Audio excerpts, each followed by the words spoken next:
Have you heard of Terraria before? Probably. I mean, it's a pretty darn popular game. And is perhaps something like this what you think of its gameplay?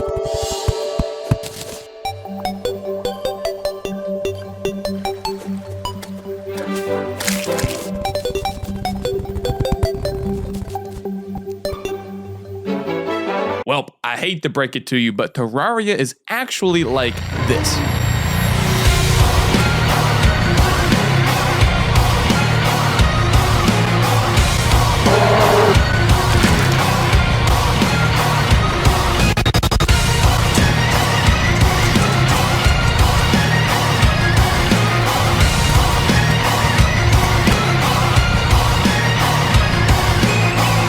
No mistake, Terraria ain't no baby game. So what makes Terraria Terraria? More likely than not, if you've heard of this game but haven't played it, it's probably been under the same light as Minecraft. After all, they both have you cutting down trees, crafting things, mining, killing some enemies, and exploring, and Minecraft came first, so that pretty much makes Terraria a 2D version of it, right? Wrong. Don't worry, I am not here to talk about some Minecraft versus Terraria feud, which one is better, and blah blah blah. They're simply different games when you boil it down. Terraria's three fundamental gameplay pillars are its exploration, its combat, and its loot. The game starts you off in an open, grassy area surrounded by trees and a single NPC who is the guide for your game. Your objective is simple: survive. Nah, I'm just kidding. It's really to just walk around and explore stuff. Eventually, after you walk around for a bit, you'll find a big hole in the side of a hill and go into it. Following the opening's path, you'll see old vases sitting around that you can break for some torches, rope, bombs, and even some magical potions, and you'll say, dang, that's pretty cool. You'll keep going down, and then out of the corner of your eye, you'll catch a glimpse of something shiny. You'll walk over to it, whip out your pickaxe, and mine it for your first lead or iron ore and say, dang, I wonder what I can make with this. Then, sitting there in the dark, you'll run into a chest that gives a random accessory or weapon for you to equip, and you'll say, holy moly. And now the game has you by its grasp. You'll want to keep pushing further and further down for the dankest of loot, but you'll soon realize that the further you go, the tougher things become. Enemies are more plentiful. Traps are springing up around you left and right, or, you'll just run out of torches and be completely blind. Either way, you'll need to return to the surface. So you use one of the handy dandy recall potions that you got from smashing bases and looting chests, and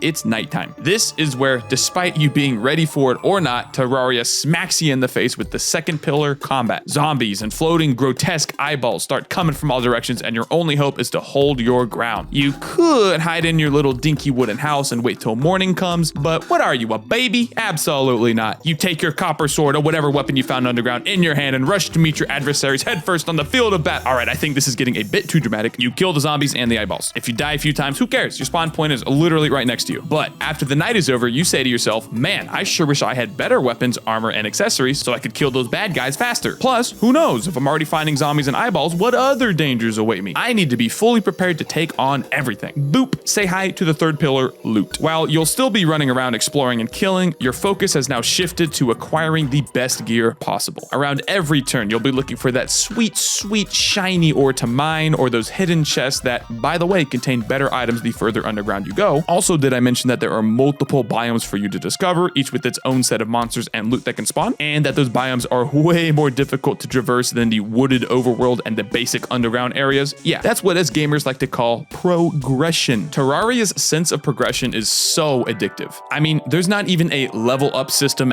at all in this game, and yet I guarantee that you will feel more pride and accomplishment from finding your first double jump bottle or crafting your first set of silver armor than you will from reaching max level in most games that come out nowadays. And speaking of progression, what's this progression even going towards? What is the goal of playing Terraria? Just to be in your own sandbox world, exploring, killing, and looting? Some would argue that yes, that is the point of playing. Who would have thought playing games to have fun, huh? But for me and many others, the goal of Terraria is to kill some bosses. A few in-game days will go by, and eventually you'll have a decent weapon and set of armor to go with, as well as some extra HP thanks to those life crystals you found while exploring. Then, one night you'll see a message pop up. You feel an evil presence watching you. Oh, what could this mean? Well, remember those eyeballs from before? Yeah, they started lifting a bunch. Meet the Eye of Cthulhu, the first boss you will encounter of many. And by many, I mean 17, not including any special bosses. Without the necessary preparation or knowledge, the chance of you taking down the Eye as a new player on your first try is very low. But that's the beauty of Terraria's bosses. They are not pushovers, even the early game ones. Each boss has their own unique mechanics you will have to learn. Don't worry, they're not anything super complex. And for most most, you'll have to take it a step further by constructing an arena to fight them in, consisting of tons of wooden platforms to run across and various buff items scattered across to boost your stats. The point is that you will need to actually work for each boss kill that you attempt, and when you do finally take them down, rest assured you will be rewarded. Each boss drops loot unique only to that boss, and sometimes will come with additional rewards such as granting access to previously locked content or enabling the spawn of a certain NPC, which can give various helpful benefits. Take the Queen Bee, for example, a boss contained within the underground jungle biome. You can technically take her down at any time you want, but you'll probably need a bit of gear because, well, it's the underground jungle, the most difficult pre-hard mode biome, save for the depths of hell itself. If you manage to take her down, you'll be rewarded with some bee-related gear, like the Bee's Knees bow, which is actually quite powerful and can be used as your main weapon all the way until you enter hard mode. Killing the bee will also grant the Witch Doctor NPC to arrive, which is a very important NPC to have when you first enter hard mode. And there I go again. You've heard me mention pre-hard mode and hard mode now, so what's that all about? Does that mean your world is wiped once you enter hard mode and you start all over again, this time with added challenges and extra loot? Nope.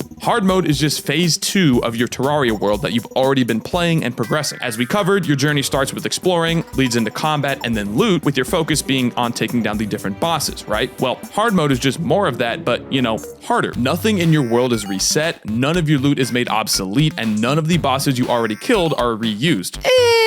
Everything about hard mode is brand new for you to discover. It's literally like you just spawned into a new world, but this time you have a bunch of gear and a base already up and running, and there are a ton more enemies to kill and a lot more loot to get. Seriously, if you thought there was a lot to do pre-hard mode, woo! Once you take down the wall of flesh, you better strap yourself in because there is no slowing down once you enter hard mode. In fact, there is so much to learn that if things start to get a bit overwhelming, you'll probably have to resort to researching on the wiki on how to do things or acquire better gear, etc. I know I did. If you don't feel like reading oodles of wiki pages though, don't worry, you can definitely get by doing a completely blind playthrough. Just if you want to glance at this handy dandy class setups page every once in a while, then it may help a little bit. Link in the description. The progression in hard mode is also super addicting. Again, if you thought pre-hard mode was cool, you have no idea what awaits you in the later stages of the game. But this begs the question, does the content run out? Is there a point where there's nothing really left to do, no bosses to kill? Sadly, yes, there is a final boss to Terraria. Luckily, as a newer player, you don't have to worry about reaching that point for a very long time. My first playthrough was almost 50 hours, although I went in blind on expert mode like a real gamer should. However, that's not where your time as a whole needs to end with Terraria, because guess what? There are mods, lots of them. There are far too many mods for me to cover all of the ones that I want to in this video. You got mods ranging from simple quality of life changes to entire expansion packs to the game, and that is not an understatement, trust me. For example, are you tired of your inventory being filled up with useless materials like dirt or rope? Say hello to your new best friend, Auto Trash. Any item that you place into Auto Trash will, after that point, automatically go into the trash whenever you pick it up. Tired of waiting so long to revive? Shorter respawn timers got you back. Have you experienced all the bosses that the base game has to offer? Do you find the vanilla gear kind of boring and wish there were more unique effects? Calamity mod is what you are looking for. It is the end-all, be-all of content mods, hands down. If I had to recommend a single mod for you to try out, it's Calamity. I mean, the song playing right now is the theme of one of its bosses called Crabulon, who is just a big old fungus-covered crab that you fight in the underground mushroom biome, and if that doesn't pique your interest, then dang, I don't know what will. Seriously though, there are a ton of good mods for you to explore in Terraria, and with the launch of T-Mod Loader on Steam, it is super easy to get them up and going. If you've never tried mods out for any game due to the barrier of entry being a bit intimidating, you need to give them a shot here with Terraria. And again, I cannot recommend Calamity enough. If you finished what vanilla Terraria has to offer and are absolutely craving more, Calamity will definitely satiate that hunger. I mean, the Calamity wiki is just as in-depth, if not even more so, than the official Terraria one, so that should say something to you about the level of its content. And with that, I've covered everything that I want to talk about with Terraria. What are your thoughts on this style of content? Do you want to see more? The best and the easiest way to let me know is with a like or dislike on the video and a comment below. You can check out my stream at twitch.tv/Woolie Gaming and consider joining our Discord server as well. Thank you for watching, and go have some fun exploring the vast world that Terraria has to offer.